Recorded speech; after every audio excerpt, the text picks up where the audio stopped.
Every application that has more than one type of user has an access control problem to solve. Who can see what, who can do what, who can delete what, and critically, when requirements change, when new roles are added, when a user's job function shifts, how do you update those permissions without touching hundreds of individual user records and without rewriting your authentication layer? The answer that the entire industry has converged on is role-based access control, RBAC. It is the standard architecture for permission systems in everything from small SaaS products to enterprise platforms handling millions of users. And at its core, it is a beautifully simple idea. Users don't receive permissions directly. Users receive roles. Roles carry permissions. Access flows through that chain. This guide walks through the complete RBAC architecture, the database design, the logic, the performance considerations, and the real-world implementation in Laravel. What is RBAC? Role-based access control is an approach to managing permissions through an indirect assignment model. In a direct permission model, which is the wrong approach, you assign specific permissions to specific users. John gets create user permission, Sarah gets view report permission, David gets delete post permission. This feels straightforward for 3 users. For 300 users, it's an administrative nightmare. Permissions accumulate inconsistently. When a user's role in the organization changes, you have to hunt through their individual permission list and manually update every affected entry. When a new permission needs to be added to everyone in a particular job function, you have to touch every single user record in that category. RBAC solves this by introducing an intermediate layer, the role. In RBAC, permissions are bundled into named roles that correspond to job functions: admin, manager, employee. Users are assigned roles, not permissions. When John is given the admin role, he inherits every permission that the admin role carries automatically without any additional steps. When a new permission needs to be added to every manager, you add it to the manager role once, and every user with that role immediately inherits it. The data model has 3 core entities: users who can log in and perform actions, roles, which are named job functions that carry bundles of permission, and permissions, which are the atomic allowed actions on specific resources, things like create user, edit post, delete order, view report. The relationship chain is: users connect to roles, roles connect to permissions, users inherit permissions through their roles, change a role, and you change the access of every user holding that role instantly. The database design: 5 core tables. The complete RBA system is built on exactly 5 tables. Nothing more is required. These 5 tables give you infinite flexibility to define any permission structure for any application of any size. Table 1, users. The standard users table: ID, name, email, password, timestamps. This table represents everyone who can authenticate with your system. The key point is what this table does not contain: no role column, no permission column, no hard-coded access level of any kind. The users table is purely about identity. Table 2, roles. Each row is a named role with an optional description: admin, manager, employee, editor, viewer. The roles table defines the job functions that exist in your system. Roles are reusable. You define them once and assign them to as many users as needed.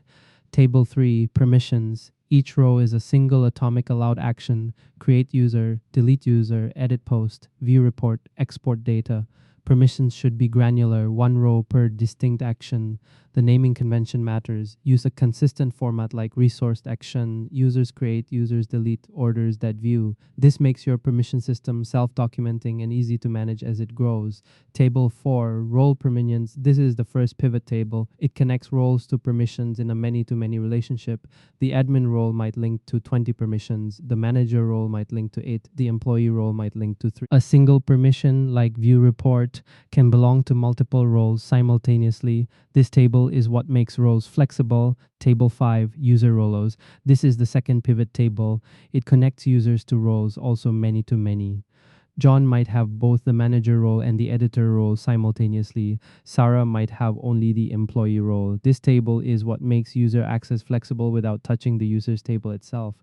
2 pivot tables, that's the architectural core. Everything elegant about RBAC flows from this structure because it means you can completely reshape who has access to what by updating role assignments without touching a single line of application code. The SQL, creating the structure. Let's look at the actual table definitions. The users and roles tables are straightforward. Users has an auto-incrementing ID, name, email with a unique constraint to prevent duplicates, a hashed password, and timestamps. Roles has an ID, a unique name, and an optional description. The permissions table is the simplest of all, just an ID and a unique name for each atomic action. The role permissions pivot table has two columns, role ID and permission ID. Both are foreign keys. Role ID references the roles table. Permission ID references the permissions table. The primary key is a composite of both columns, which prevents duplicate entries. The critical configuration here is on delete cascade on both foreign keys. The user rolos pivot table follows the same pattern. User ID and role ID composite primary key, both foreign keys with on delete cascade.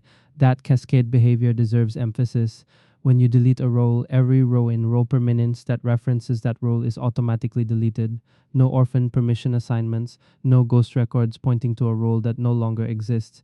When you delete a user, every row in user rolos that references them is automatically cleaned up. On delete cascade on pivot tables is not optional. It is the difference between a clean, trustworthy permission system and one that accumulates stale data over time and eventually produces security inconsistencies. How permission checking works: the access control flow has 4 steps, and it's the same flow on every single request. Step 1, user logs in. Authentication confirms who the user is and creates their session. Step 2, fetch the user's roles. A query to user roles retrieves every role assigned to this user. Step 3, fetch permissions for those roles. A query to role permissions retrieves every permission associated with each of the user's roles. Step 4, check the required permission. When the user attempts an action, say creating a new user account, the application checks whether create user appears in the user's collected permission set. If yes, access granted. If no, 403 forbidden. The check-in code is a single line. If user has permission, create user, allow the act. Otherwise, deny it.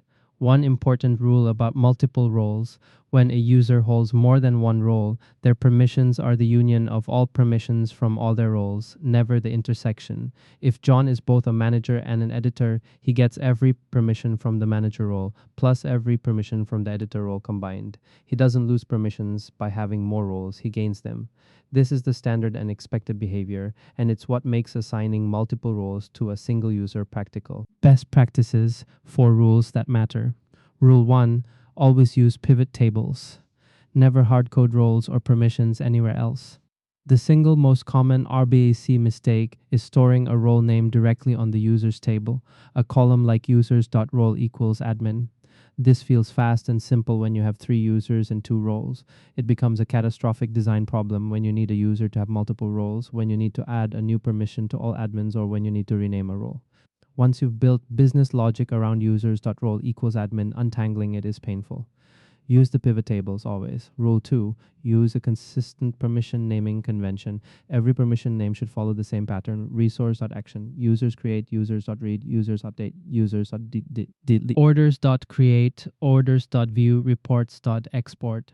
This naming makes your permission system readable and auditable. When a new developer joins the project, they can look at a list of permissions and understand the entire access model immediately.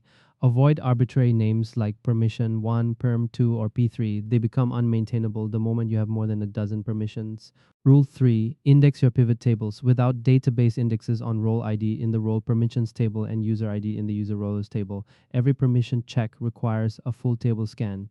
At 10 users, this is invisible. At 10,000 users performing permission checks on every request, it will take your application down. Add indexes to both foreign key columns in both pivot tables on day 1. This is not a premature optimization, it's a baseline requirement. Rule 4, cache permissions in Redis. Even with proper indexes, hitting the database on every single permission check is wasteful. After a user authenticates, cache their complete permission set in Redis with a short TTL. A time to leave of 10 to 15 minutes is typical. Subsequent permission checks read from cache, microseconds instead of milliseconds. The database is only consulted when the cache misses or expires. At any meaningful scale, the flow must be database cache application. Skipping the cache layer is the most common performance mistake in RBAC implementation. Real-world implementation, Laravel and Spatey. In a Laravel application, you have 2 paths: build the 5-table structure yourself, or use the Spatey Laravel permission package, which implements exactly this structure with caching, blade directives, and middleware built in. With Spatey, assigning a role is 1 line. User assign role admin.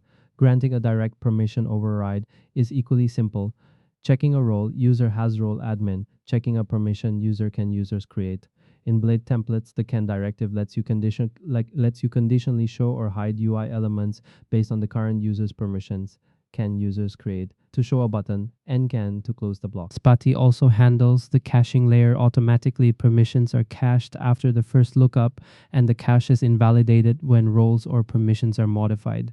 Understanding what Spati is doing under the hood, the 5 tables, the pivot joins, the cascade deletes, the Redis caching, makes you a significantly better developer. When you know why has role is fast, you can diagnose performance issues when they appear. When you understand the data model, you can extend Spati with enterprise level additions. For enterprise systems, the base 5-table structure can be extended with additional tables to support more complex organizational hierarchies. A departments table enables department scoped access. A teams table enables team scoped permission. A modules table enables module level security where entire features are toggled on or off per role. A user permissions table enables per user permission overrides for edge cases that don't fit cleanly into a role. These extensions all layer on top of the core 5-table foundation without replacing it. Summary: RBAC at a glance.